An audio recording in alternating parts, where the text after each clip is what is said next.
বিসমিল্লাহির রহমানির রহিম।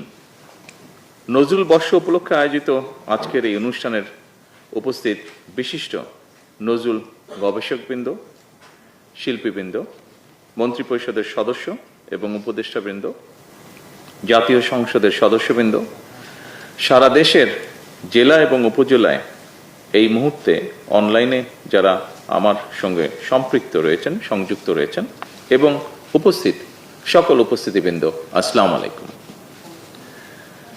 জাতীয় কাজী নজরুল ইসলাম এই বাংলাদেশের ভূখণ্ডে হয়তো জন্মগ্রহণ করেননি, তবে অবশ্যই তার হৃদয় জুড়ে ছিল সমগ্র বাংলাদেশ।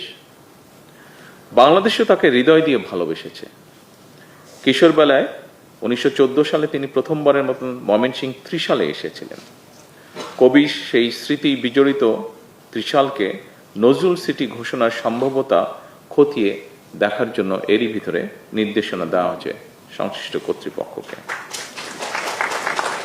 এর পাশাপাশি 2026 সালের 25শে মে থেকে 2027 সালের 25শে মে এই বছরটিকে নজরুল বর্ষ ঘোষণা করা হয়েছে।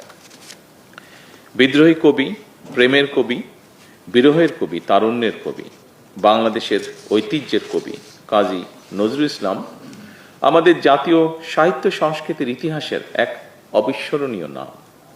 পরাধীন, পর্যদুস্ত, পরাভূত জাতির ভাগ্যাকাশে তার আবির্ভাব ছিল আলোক বর্তিকার মতন।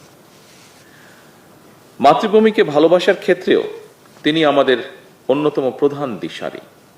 আমাদের জীবন, আশা আকাঙ্ক্ষা, স্বপ্ন, সংগ্রাম, সাহিত্য, সংস্কৃতি, ইতিহাস, ঐতিহ্য তার রচনার মধ্যে মহিমায় সৌন্দর্য নিয়ে বক্সময় হয়ে রয়েছে। কবি নজরুলের সৃষ্টিশীলতার মধ্যে আতিথ্য রয়েছে সকল কালের, সকল মানুষের। অন্যায় অবিচারের বিরুদ্ধে রুখে দাঁড়াতে তিনি আমাদের অনুপ্রেরণা। তার প্রাসঙ্গিকতা এবং প্রয়োজন কখনোই ফুরোয় না।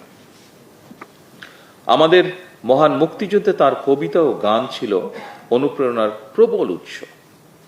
তেমনি আমাদের সকল আন্দোলন সংগ্রামে তার সৃষ্টিশীলতাই হয়ে ওঠে প্রতিবাদ প্রতিরোধের মূল ভাষা।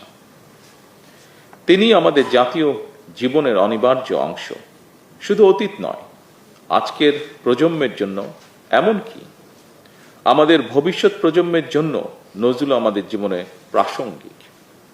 এ কারণেই আমাদের জাতীয় কবির জীবন ও কর্মের সঙ্গে গণমানুষ, বিশেষ করে বর্তমান প্রজন্মের সম্পর্ক আরো গভীর ও নিবিড় করার লক্ষ্যে